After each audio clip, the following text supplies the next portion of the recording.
Okay. Assalamu alaikum. Wannan shine lesson 4. Lesson 4-2. Mun yi lesson 4 na farko, kasanto yanayin na'ura da ya dan bada matsala. Wannan shine lesson 4-2. Kuma idan ba a manta ba, lesson 4 mun yi magana ne akan plural s da plural za. Ma'ana plural ɗin da yake kalmomin turanci, mafi yawancin kalmomin turanci suna in za su yi plural suna yin plural ne ta hanyar ƙara s, wato sautin sa. Amma wannan darasin muna so ne mu fitarwa da ɗalibanmu masu koyon turanci cewa ko da an ga kalmomi plural, ba a koyaushe bane in aka ga wannan kalmar sautin, in aka ga wannan harafin s yake zuwa da sautin sa. Akwai lokutan da an gan shi yana zuwa ne da sautin z, sautin za kenan. Kuma idan aka lura da kalmomin da muka bada misalansa a baya a darasin da ya gabata, akwai wata formula idan aka lura wannan kalmomin da muka ware muka ce in sun zo yin plural suna karewa da sautin za ne, to iya a kalli wannan ƙarshen kalmomin, duk kalmar daban da wannan kalmomin, duk kalmar da take ƙarshen ta irin ƙarshen waɗannan kalmomin ne da muka bayar a cikin misali.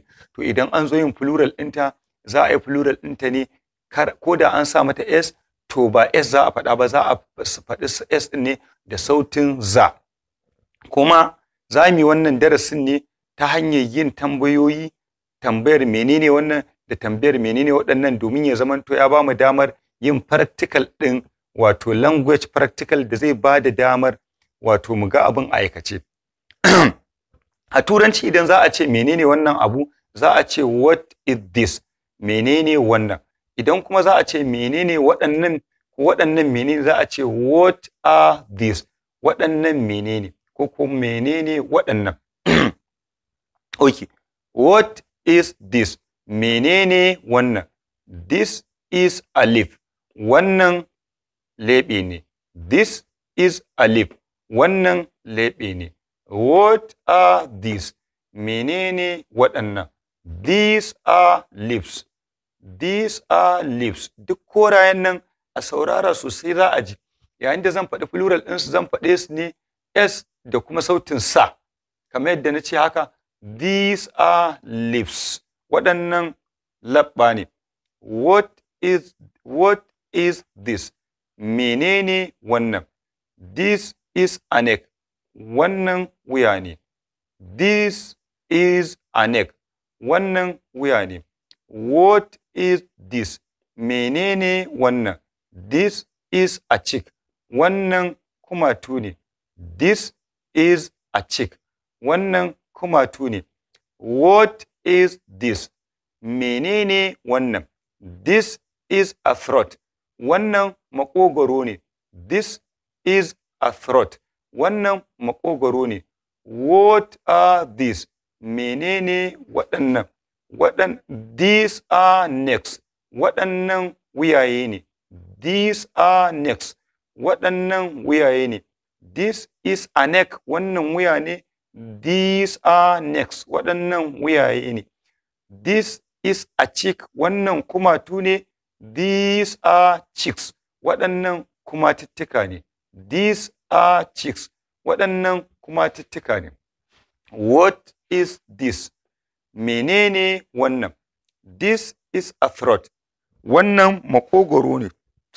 This is a throat, wannan maƙogwaro ne. What are these, menene waɗannan. These are throats, waɗannan maƙogwarruka ne. These are throats, waɗannan maƙogwarruka ne.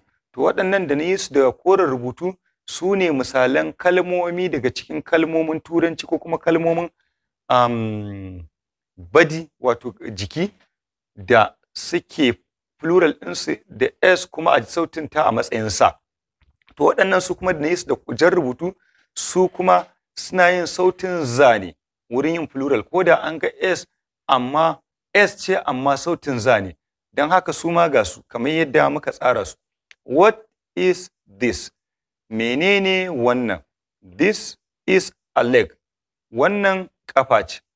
This is a leg. Wannan ƙafa ce. What are these? Menene waɗannan? These are legs. Waɗannan ƙafafuwa ne, ko waɗannan ƙafafu ne. These are legs. Legs. Legs. Waɗannan ƙafafu ne. What is this? Menene wannan? This is a finger. Wannan ɗan yatsa ne. This is a finger. Wannan ɗan yatsa ne. What are these? Menene waɗannan? These are fingers. Waɗannan ‘yan yatsu ne. These are fingers. Fingers. Fingers. Waɗannan ‘yan yatsu ne. What is this? Menene wannan? This is an eye. Wannan ido ne. This is an eye. Wannan ido ne. What are these?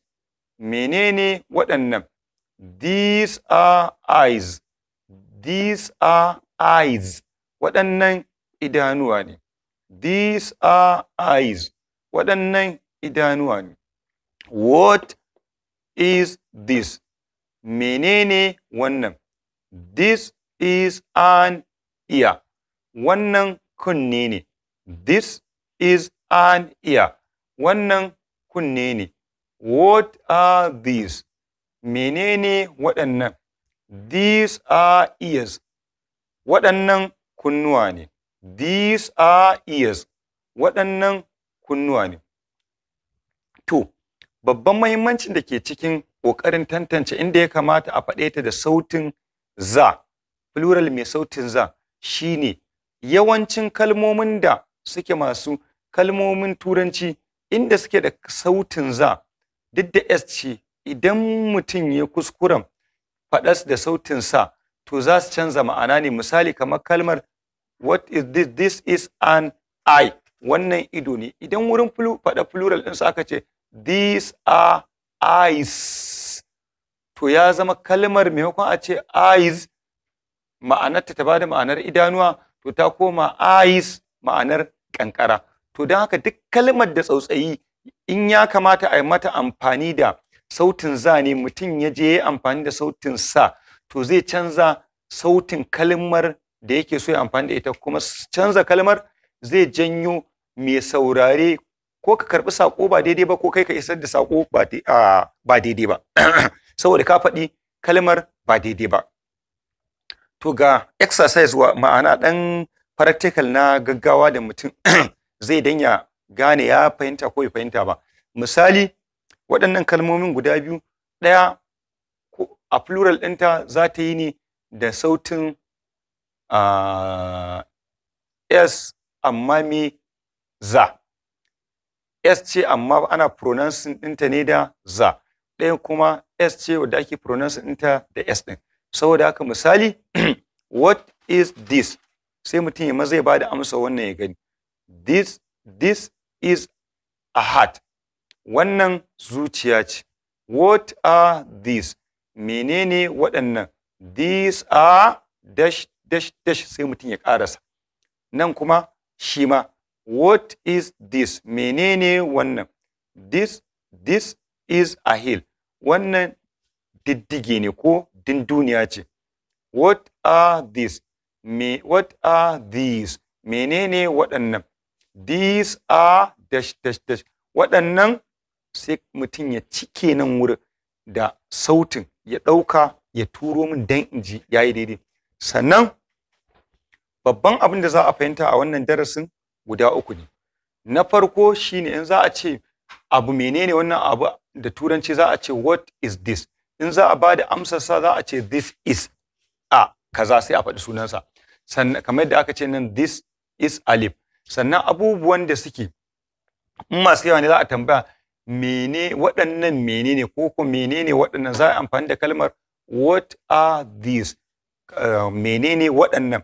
Kuma za a bada amsa, shi ma za a bada amsa ta hanyar these are leaves, kamar yadda muka amfani da shi anan. Waɗannan labba ne ko leɓuka ne. To sannan abu na biyu da ya kamata a lura shine kalmomin turanci mafi yawancinsu idan za su yi plural suna ƙara s ne wurin yin plural. To amma ba a koyaushe ba ne idan kalmar turanci ta zo da s ake furta ta da sautin wannan s ɗin. Misali, a kalmomin da ake furta su ne misalansu kamar wannan an ce this is a lip, wannan leɓe ne, these are lips, waɗannan laɓɓa ne. Yanzu an ji sa, sautin sa ne, amma akwai wasu instances ɗin, wato wasu misalan kamar what is this, menene wannan, this is a leg, ko kuma this is a finger, wannan ɗan yatsa ne. A plural ɗinsa sai ya zama these are fingers, these are legs, these are eyes, nan kuma these are ears. Da fatan an fahimta. Sannan kuma sai a ɗauki, don haka don gane an fahimta ɗin, sai a ɗauki wannan kalmomi 35 wanda suka shafi gangar jikin mutum, a yi musu irin wannan, a zaɓi a fara rubuta kalmomin da suke yin wurin plural ɗinsu suke yin s ce amma ya zama sautin za suke amfani da su, sai a rubuta su, sai a fara rubuta kamar yadda na rubuta haka akan takarda. What is this? Sai a fara jero kalmomin da a ƙarshen su in sun yi plural da s amma za a faɗe ta ne sautin za, sai a fara jera su, sai a karanta this is kaza ɗin, sannan a karanta this are kaza ɗin domin in ji sautin za ɗin ya fito. Sannan sai kuma in aka zo sai a ƙara rubuta plural with s, sai a yi kamar yadda na rubuta haka, sai a sa sautin plural ce mai s kuma da sautin s. Shi kuma na farko sai a rubuta plural, sai a rubuta wannan abin z ɗin a cikin bracket kamar yadda ne, ma'ana plural ce duk da s ce amma sautin z ne. Sai ya zamanto a ɗau hotonsa a karanta a turo min domin in duba in ji ko an yi daidai. Da fatan kun fahimci wannan darasin, kuma ina fatan kafin darasi na 5 za a gaggauta turo min domin in duba in tabbatar da yayi daidai ko bai daidai ba. Nake cewa mu huta lafiya. Someone there to be declaring me an update in me. Someone there to feel jealousy when you look at me. Someone that will be glad in her and often in her. Someone that will feel jealousy when you look at her. Hey! Na yi gargaɗin ku matasa ku ji ni, za ku ƙaru za ku samu fa'idar bayani. Kargiyar kuruciya ta tunkuɗa ku rami, kare kanku kare zuriyar ku kan nizami. Rayuwar ku na da fa'ida ku ba ta kima, kanjamau tana fakon ku kar ku ba ta dama. Kar ku hau ku nama, kanjamau zalama, mai kira na dama. Yanzu ne kuke da dama kan ku je kiyama, da kai za a dama, babu kai ba a rama. Rayuwa tana da kima.